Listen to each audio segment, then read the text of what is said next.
વિદ્યાર્થી મિત્રો chapter number 2 સ્થિત વિદ્યુત સ્થિતિમાન અને કેપેસિટન્સ જેની થિયરી આપણે પૂર્ણ કરી. હવે આપણે તેના દાખલાનો અભ્યાસ કરીશું. તો સૌપ્રથમ ઉદાહરણના દાખલા,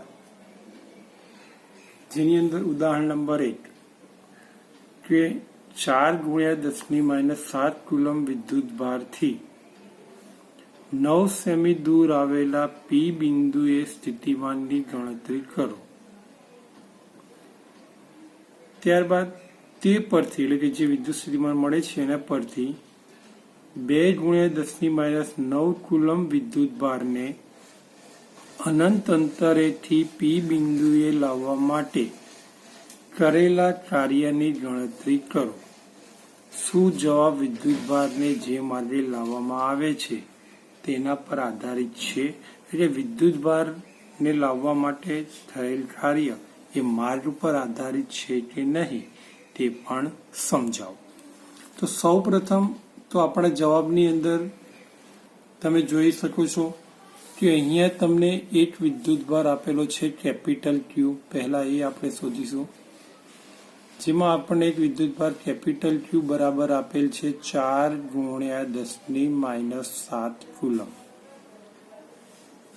અંતર આર આપણને આપવામાં આવેલું છે 9 સેન્ટીમીટર, મતલબ કે મીટરમાં ફેરવો તો 9 × 10⁻² મીટર. આને કારણે પી બિંદુએ સ્થિતિમાન શોધવાનું છે. તો સ્થિતિમાન શોધવા માટે સૂત્ર છે V = KQ/R. શું છે સૂત્ર? V = KQ/R. કે ડાઇલેક્ટ્રિક અચળાંક, જેની કિંમત થશે 9 × 10⁹. કેપિટલ ક્યુ 4 × 10⁻⁷ ભાગ્યા 9 × 10⁻². 9 9 ઉડી ગયા તો પરિણામે આપણે વધે અહીંયા 4, -2 ઉપર જશે એટલે +2. પરિણામે 9 ને 2 11, 11 માંથી 7 ગયા એટલે કે 10⁻⁴ વોલ્ટ. આટલું વિદ્યુત સ્થિતિમાન આપણને જોવા મળે છે. હવે બી ની અંદર આપણને આપેલ છે કે આ વિદ્યુત સ્થિતિમાનને આધારે એટલે કે જ્યારે પી બિંદુ પાસેનું વિદ્યુત સ્થિતિમાન વીપી = V લઈએ અને જો અનંત અંતરે વિદ્યુત સ્થિતિમાન તો આપણે હંમેશા 0 લઈએ છીએ, ત્યારે આ સ્મોલ ક્યુ વિદ્યુત ભાર એટલે કે 2 × 10⁻⁹ કુલમ ને પી બિંદુએ લાવવા માટે કરેલા કાર્યની ગણતરી કરવાની છે. તો એના માટે આ પી બિંદુએ વિદ્યુત સ્થિતિમાન અને અનંત અંતરે વિદ્યુત સ્થિતિમાનમાં બંને વચ્ચેનો તફાવત ΔV = VP - V ઇન્ફિનિટી, એટલે કે શું આવશે? V. તો તેના માટે કરેલ કાર્ય W બરાબર આપણી પાસે સૂત્ર હતું Q∆V, જેની અંદર Q આપણને આપેલો છે 2 × 10⁻⁹ કુલમ અને ΔV એટલે કે V ઉપર આપણે શોધેલો છે 4 × 10⁴. તો માટે આના પરથી W = 8 × 10⁻⁵ જૂલ કાર્ય જોવા મળે છે. પણ આટલું કાર્ય તો મળે, છેલ્લે પૂછવામાં આવે છે શું જવાબ વિદ્યુત ભારને જે માર્ગે લાવવામાં આવે છે તેના પર આધારિત છે. તો અહીં આપણે થિયરીમાં શીખી ગયા છીએ કે વિદ્યુત ભારને કોઈ પણ માર્ગે ગતિ કરવામાં આવે તેના સાથે તેને કોઈ લેવા દેવા છે નહીં. મતલબ કે ના વિદ્યુત ભારને કયા માર્ગે પી બિંદુએ લાવીએ છીએ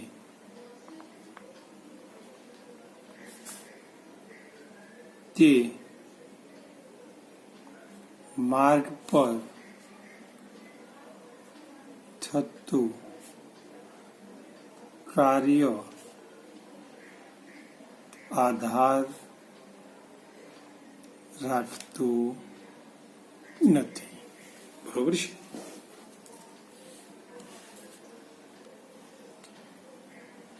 હવે ઉદાહરણ નંબર 2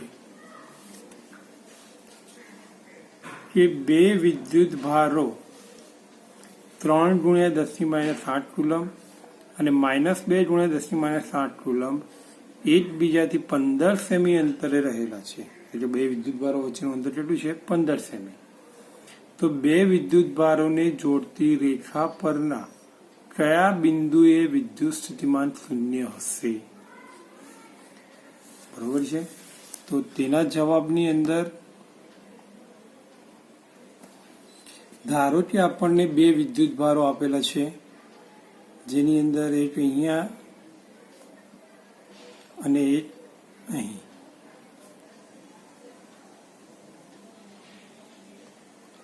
અહીં ઓ બિંદુ પાસે એક વિદ્યુત ભાર છે 3 ગુણ્યા 10⁻8 કુલમ. અહીં એ બિંદુ પાસે વિદ્યુત ભાર છે 2 ગુણ્યા 10⁻8 કુલમ. બંને વિદ્યુત ભારો વચ્ચેનું ટોટલ અંતર 15 સેન્ટીમીટર છે.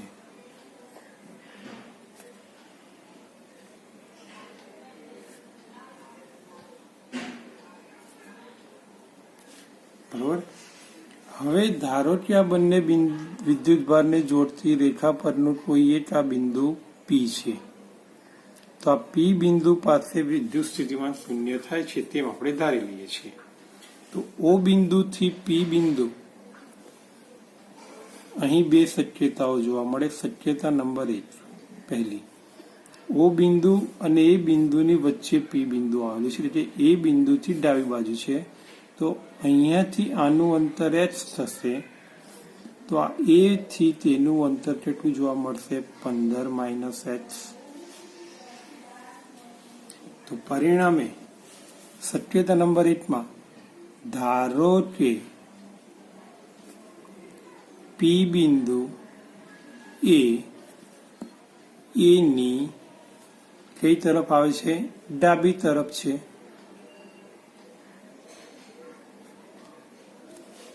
પરિણામે O બિંદુ આગળ વિદ્યુત ભારથી P પાસે વિદ્યુત સ્થિતિમાન O આગળના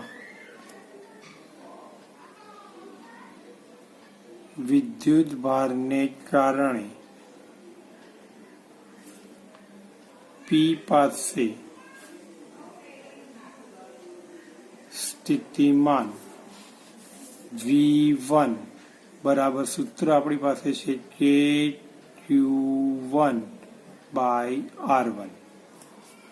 K ની કિંમત 9 ગુણ્યા 10⁹.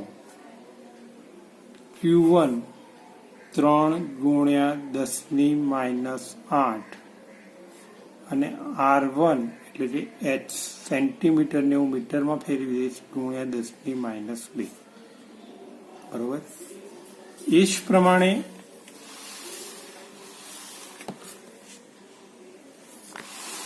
એ બિંદુ આગળના વિદ્યુત ભારને કારણે સેમ આ જ પ્રમાણે આપણે જોઈશું.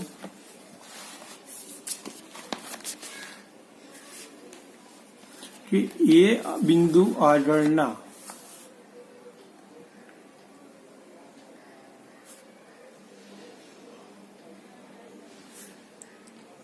વિદ્યુત ભાર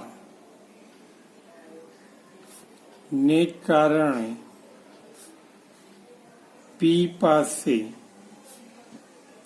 વિદ્યુત સ્થિતિમાન અથવા તો સ્થિતિમાન V2 બરાબર KQ2/R2 એટલે કે 9 ગુણ્યા 10⁹. Q2 વિદ્યુત ભાર આપણને આપેલો છે -2 ગુણ્યા 10⁻8 અને અંતર છે 15 માઇનસ h ગુણ્યા 10⁻². તો હવે કુલ સ્થિતિમાન શૂન્ય થાય છે, માટે કુલ વિદ્યુત સ્થિતિમાન V બરાબર V1 પ્લસ V2. તો માટે V તો 0, V1 આપણને આપેલું છે 9 ગુણ્યા 10⁹ ઇન્ટુ 3 ગુણ્યા 10⁻8 છેદમાં h ગુણ્યા 10⁻2 માઇનસ 9 ગુણ્યા 10⁹ ગુણ્યા 2 ગુણ્યા 10⁸ -8 ભાગ્યા 15 માઇનસ h ઇન્ટુ 10⁻2. આ માઇનસ પદ છે, એને ઉઠાઈને હું આ સાઈડ લાવી દઈશ એટલે પ્લસ થઈ જશે. તો પરિણામે 9 ગુણ્યા 10⁹ ગુણ્યા 3 ગુણ્યા 10⁻8 છેદમાં h ગુણ્યા 10⁻2 બરાબર 9 ગુણ્યા 10⁹ 2 ગુણ્યા 10⁻8 15 માઇનસ h ગુણ્યા 10⁻2. 10⁻2 ઉડી ગયા, 9 ગુણ્યા 10⁹ ઉડી ગયા, 10⁻8 ઉડી ગયા. હવે આપણે ચોકડી ગુણાકાર કરીશું. તો પરિણામે 3 કૌંસમાં 15 માઇનસ h બરાબર 2 કૌંસમાં h. તો 15 તરી 45 માઇનસ 3h બરાબર 2h. તો માટે 5h બરાબર 45. તો માટે h બરાબર 9 સેન્ટીમીટર.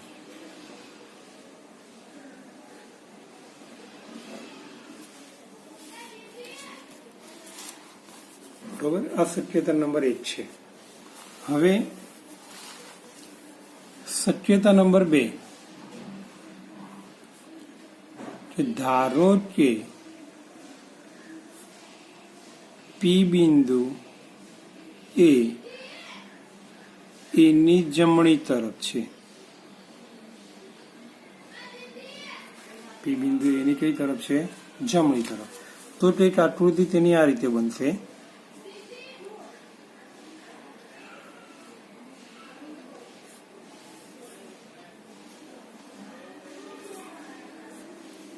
O અહીંયા એ ને અહીંયા પી બિંદુ આવી જાય છે. બરોબર. તો અહીંયા તો બંને વચ્ચેનું અંતર તમે જાણો છો તે પ્રમાણે 15 સેન્ટીમીટર છે જ. ધારેલો કે આ અંતર આખું જ O થી h છે. તો આ જે થશે તે કેટલું થશે? h-15. બરોબર. તો પરિણામે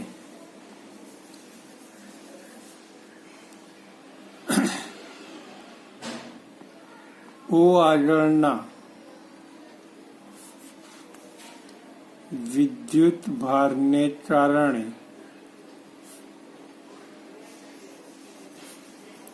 P પાસે વિદ્યુત સ્થિતિમાન V1 બરાબર KQ1/R1. કે હું એમને એમ જ રહેવા દઉં છું, કિંમત નથી લખતો અહીંયા હું.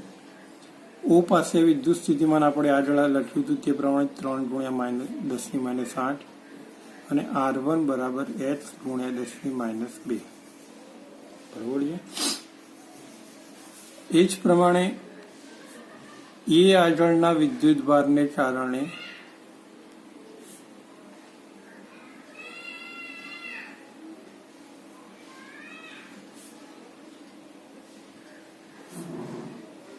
P પાસે વિદ્યુત સ્થિતિમાન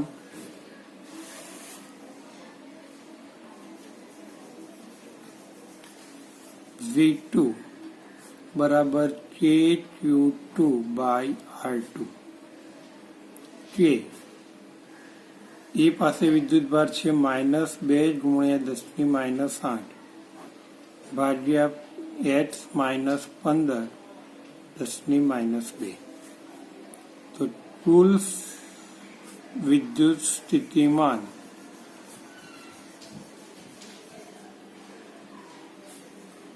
V બરાબર V1 પ્લસ V2 ટોટલ 0 કે 3 ગુણ્યા 10⁻8 H ગુણ્યા 10⁻2 માઇનસ K 2 10⁻8 H -15 10⁻2. આ પદને ઉઠાઈને આપણે એક તરફ લઈ જઈશું તો પરિણામે કે 3 ગુણ્યા 10⁻8 H ગુણ્યા 10⁻2 કે 2 ગુણ્યા 10⁻8 H -15 ગુણ્યા 10⁻2 10⁻2 ઉડી ગયા, કેટલી ઉડી ગયા, 10⁻8 ઉડી ગયા. ચોકડી ગુણાકાર 3 H -15 બરાબર 2H 3H -45 બરાબર 2H અને આ બાજુ લઈ લો તો H બરાબર 45 સેન્ટીમીટર. બરોબર છે મિત્રો.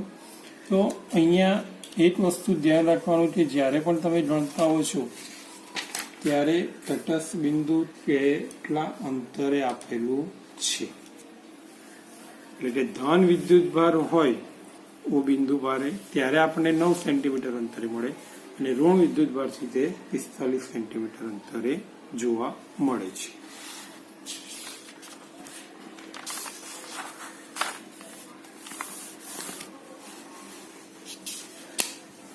બરોબર છે.